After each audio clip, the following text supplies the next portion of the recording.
Yo, what's up guys, welcome back to another video. This is a reaction to We Are Heading into a New Cold War by Johnny Harris. I know he's not everyone's cup of tea. There are definitely people who watch my reactions who don't like his videos, but I just go into these videos trying to learn, take bits here and there, and I do all kinds of videos on different related topics. I can see it's got quite a lot of dislikes. I mean, I guess it is a topic that is going to be pretty sensitive from both sides, but it does seem to be a bit like the world seems to be a bit like something for, it feels like something's going to happen. I mean, stuff's already happening, right? You've got obviously Russia and Ukraine. You've got wars all over the world that you probably don't hear about as much because we don't really focus on them as much. Like, you don't look at them as much because of the news in the Western world doesn't just, you don't learn much about what's going on in the rest of the world. But yeah, we're going to check this out and see what, I guess, what's this relating to. I guess it could be to do with, obviously, you got Russia and Ukraine, obviously the US and NATO as well, and then you got China and Taiwan,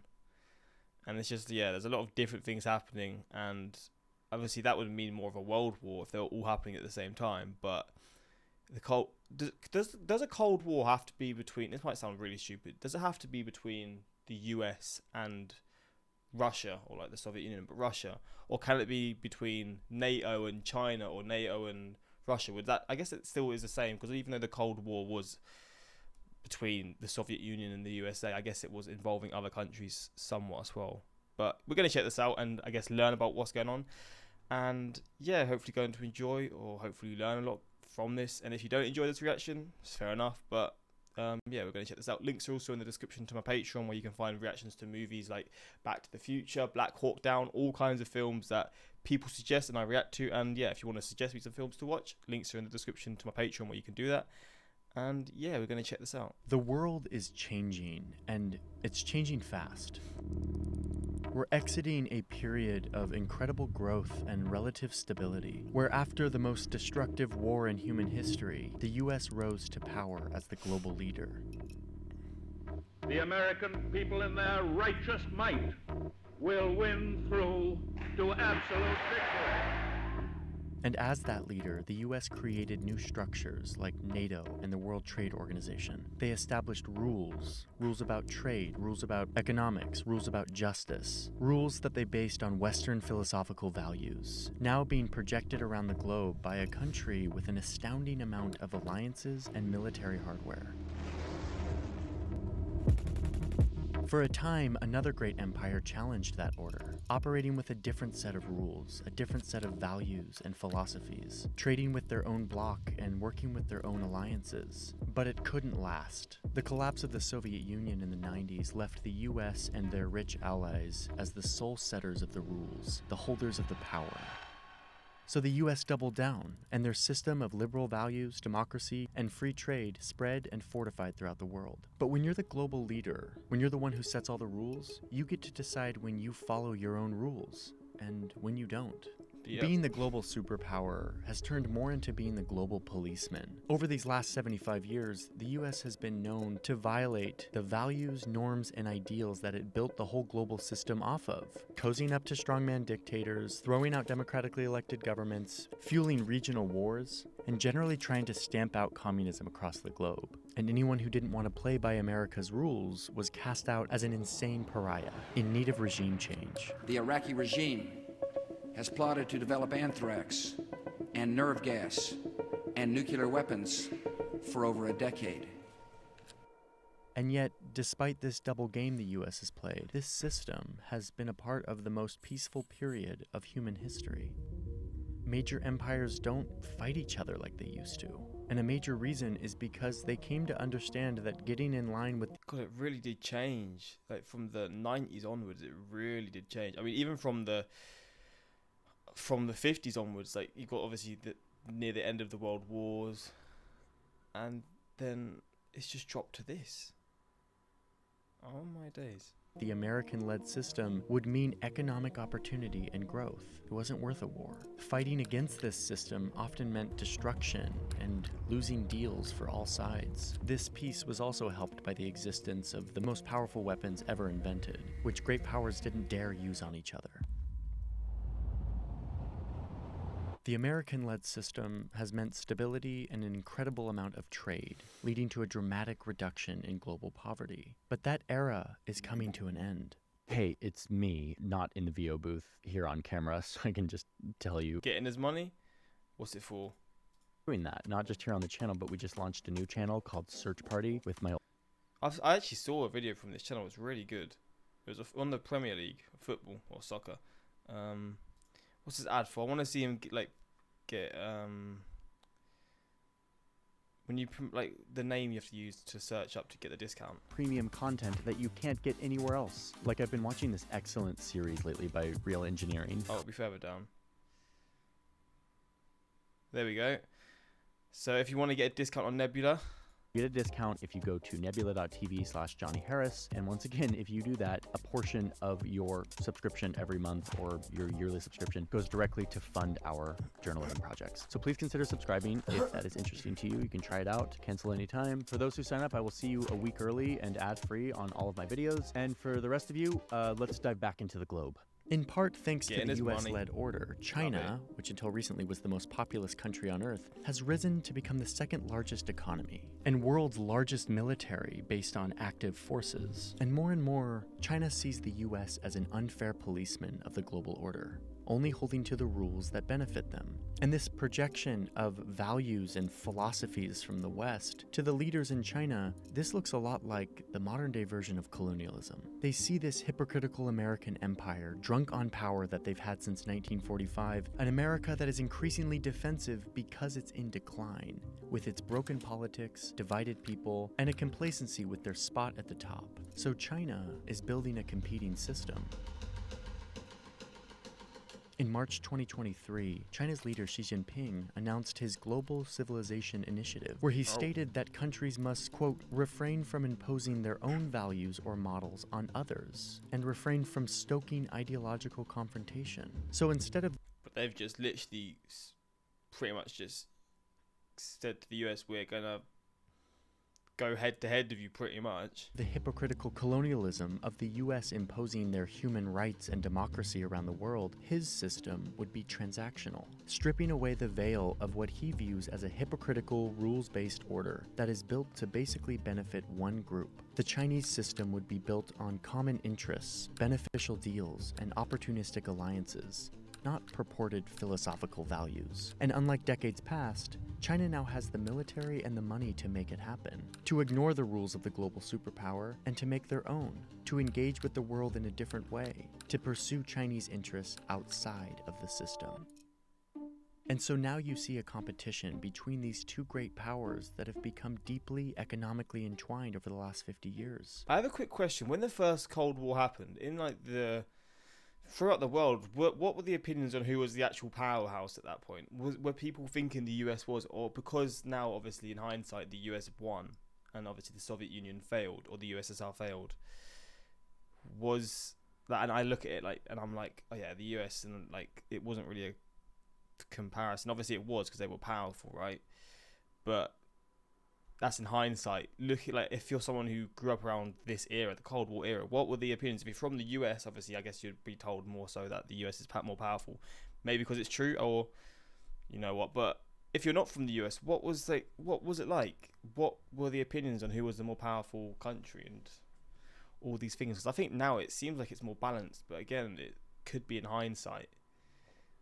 Like the US is the powerful country that's got all the things it needs, and China's the up and coming one that's growing fast, very fast, in a level that's probably not been seen before. Maybe it has. Again, I'm not the best person to talk about it, but it seems like it's to that level. And now they're slowly decoupling. And around the world, you see China planting seeds for its new system, using state-backed money to invest in infrastructure projects all over the globe. This gives China a presence in many new countries, tying these countries to Chinese debt, which often translates into future leverage. In March 2023, China sent diplomats to the Middle East for the first major effort to broker a peace deal between Saudi Arabia and Iran, these two bitter rivals. This is something that the US couldn't do, and it showed the declining influence that the US has on this region. But the US still remains on top, and they will as long as they can control the economic and financial systems that the world operates on, which they do. for now. But China is challenging this as well, working with Brazil, Russia, India, and South Africa, or the BRICS countries, to develop an alternative economic bloc. These are all major growing economies, and they will only become more important in the next 2 decades. Since 2009, the BRICS countries have been stepping up their cooperation, meeting annually, creating a new development bank to invest in their countries, and coordinating on various policies. The BRICS countries are becoming a potential rival to the G7 countries, which represent the US-led order. BRICS countries are even discussing creating their own currency that they share between these 5 growing economies. They're creating a secondary economy in the world totally independent of the United States. We won't have to talk about sanctions in 5 years because there'll be so many countries transacting in currencies other than the dollar that we won't have the ability to sanction them. This would be a major challenge to the US dollar, which is currently the standard for international trade, and a major reason why everyone has to play nice with the US. Russia's invasion of Ukraine was a major pushback against the Western security and economic order, and it showed us which countries will fall on which side of that divide. You can see that most countries aren't taking a side here. They aren't siding with Russia and China or with the Western Bloc. You could call these the non-aligned countries, the undecided, the countries that China and the US will be looking to influence into their system in coming years. Let's highlight. I do find it so fascinating, right, how South Korea and Japan, I understand why, right, but they are part of the West, obviously Australia as well, but it's the other side of the world.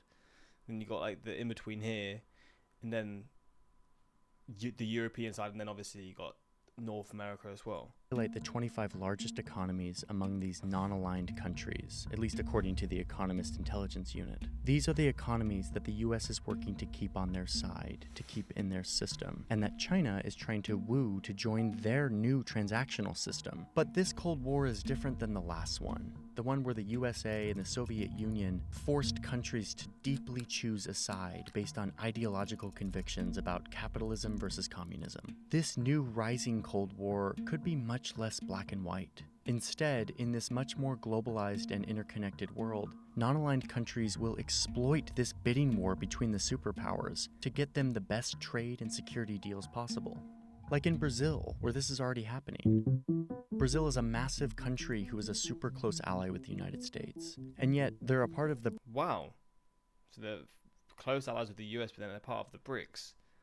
That's so fascinating how that, like, India as well, India and China, they're not very friendly with each other. So it's an entanglement, to say the least. BRICS bloc with China, which is one reason Brazil refused to sell weapons to Ukraine when the country requested a deal. They're already walking this line between their interests that align with the US order and their interests that align with China. Brazil's president traveled to Beijing in April 2023, and not only did the Brazilian president sign around 20 new agreements on technology, trade, and agriculture, but he actually asked Beijing to help him negotiate the war in Ukraine. So even as the US and China cut ties, Brazil is showing that they're not going to take a side. They're going to play both sides to their own benefit. India is kind of doing the same thing, getting lots of cheap oil and nearly half of their weapons from Russia, and then getting a quarter of their weapons from Europe, and recently securing $200 billion in funding from the US for Indian technology startups. Saudi Arabia gets almost all of its weapons from the United States, but is turning away from the US in other ways, like trade, where China is now their top trading partner. In late 2022, China and Saudi Arabia signed a strategic partnership agreement, meaning that their leaders will be meeting more frequently. There will be more trade, more technology transfer, and more diplomacy. Turkey is a member of NATO and generally aligned with the West, but also has to walk a fine line here. Because it has strong economic ties to Russia, Turkey also doesn't want to lose out on China's economic expansion. China has this Belt and Road initiative that runs right through Turkey, and they're hoping to court more Chinese investment in transportation, energy, and mining. Pakistan is a country that has been aligned with the US in recent years, and a partner on the war on terror, but it You notice that Pakistan looks like a dinosaur. I've just clocked this. also entertains investment and trade with China, including a $62 billion investment from China's Belt and Road Initiative to create this economic corridor between the two countries.